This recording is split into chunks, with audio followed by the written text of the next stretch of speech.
पुरानी बात है। एक गांव था। वहाँ रामू नाम का एक धोबी रहता था। उसके पास एक गधा भी था। वो दिन भर कपड़ों की गठरियाँ उठाकर इधर उधर ले जाता। इस तरह गधा दिन भर बहुत मजदूरी और मेहनत करता। रामू धोबी बहुत ही कंजूस और निर्दयी व्यक्ति था। वो अपने गधे के लिए चारे का प्रबंध तक नहीं करता। बस कभी कभार समय मिलने पर चरने के लिए उसे खुला छोड़ देता। वहाँ आसपास में चरने के लिए भी कोई जगह नहीं थी। इस कारण गधा अक्सर भूखा ही वापस आ जाता। वो बेचारा इसलिए कमजोर होता चला गया।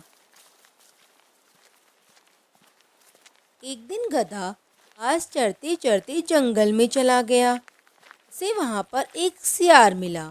अब सियार ने गधे से पूछा, अरे गधे भाई, आप इतने दुबले पतले और कमजोर क्यों हो? क्या बताऊं सियार भाई, मेरा मालिक मुझसे बहुत काम करवाता है और खाने के लिए कुछ नहीं देता। कभी कभी बस मुझे खुला चरने के लिए छोड़ देता है। इस कारण ही मेरी ये हालत हो गई है। मुझे तो खाना तलाश करना भी बड़ा मुश्किल होता है। सियार ने कहा, बस इतनी सी बात? अब समझो आपके अच्छे दिन आने वाले हैं। यहाँ पास में ही एक सब्जियों का बहुत अच्छा खेत है। वहाँ पर तरह तरह की सब्जियाँ उगी हुई हैं। मैंने उस खेत में जाने का रास्ता भी ढूंढ लिया है।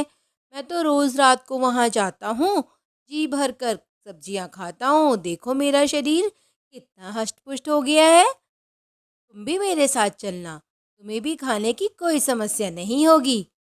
गधे ने फिर सियार की बात मान ली।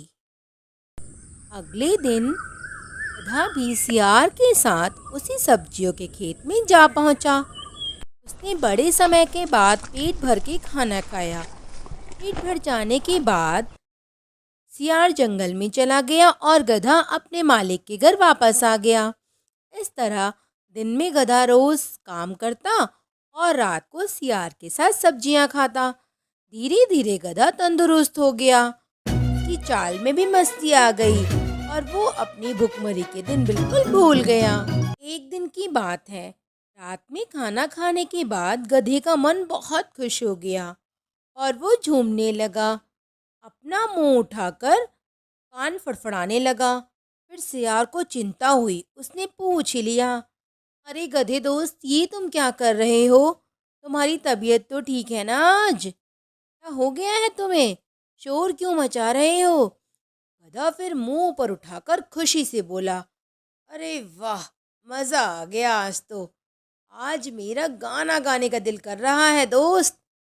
अच्छा भोजन करने के बाद गाना गाना तो बनता है। आज मैं सोच रहा हूँ कि कोई अच्छा सा गीत गुनगुनाऊं।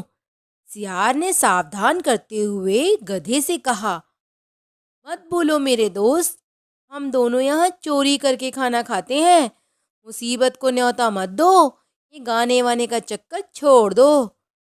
अरे भाई, तुम तो जंगली के जंगली ही रह गए। संगीत के बारे में तुम क्या जानो? सियार ने गधे से कहा। देखो भाई, भले ही संगीत के बारे में मैं कुछ नहीं जानता, पर अपनी जान बचाना मुझे भली भांति आता है। तुम अपनी बेसुरी आवाज़ की जिद छोड़ दो। इसी में हम दोनों की भलाई है। तुमने मेरी आवाज़ को बेसुरा कहा। इस तरह तुमने मेरा अपमान किया है और साथ ही संगीत का भी। हम गधे संगीत का बहुत आदर करते हैं। वो तुम जैसे मूर्ख सियार की समझ से बाहर है। सियार ने फिर कहा, हाँ गधे भाई, मैं मूर्ख जंगली ही सही, पर एक मित्र के नाते मेरी सलाह मान लो। अपना मुंह बंद रखो, वरना खेत का चौकीदार आ जाएगा। अरे ओ मूर्ख सियार, मेरा गाना सुनकर खेत का चौकीदार तो क्या, खेत का मालिक भी आकर मुझे फूलों की माला पहनाएगा और मेरी तारीफ करेगा।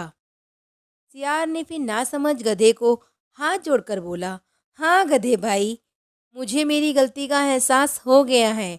आप तो महान गायक हैं। मैं तो एक मूर्ख सियार हूँ। आपके गले में माला डालने के लिए अभी मेरे पास माला नहीं है। मैं चाहता हूँ कि फूलों की माला लेकर आपके गले में डालूं, इसलिए मैं जा रहा हूँ और मेरे जाने के बाद आप गाना शुरू कीजिएगा, ताकि जब तक आपका गाना समाप्त हो उससे पहले मैं माला लेकर आ जाऊं। गधे ने फिर सियार की बात मान ली। सियार वहां से तुरंत जंगल की ओर भागा। गधा सियार के जाने के कुछ समय बाद गाना गाने लगा। उसकी आवाज से खेत का चौकीदार जग गया। वो गधे की तरफ लाठी लेकर दौड़ा। वहां पहुंचते ही उसने गधे को देखकर बोला, अच्छा तो तू है ये रोज हमारी फसल खराब करता है, रुक अभी बताता हूँ तुझे। इसके बाद चौकीदार ने गधे की जो जमकर धुलाई की, गधा अधमरा हो गया और वहीं पर गिर गया। तो दोस्तों, इस कहानी से हमें ये सीख मिलती है कि हमें अगर कोई हमारा दोस्त हमारी भलाई के लिए कुछ समझाता है तो मान लेना चाहिए।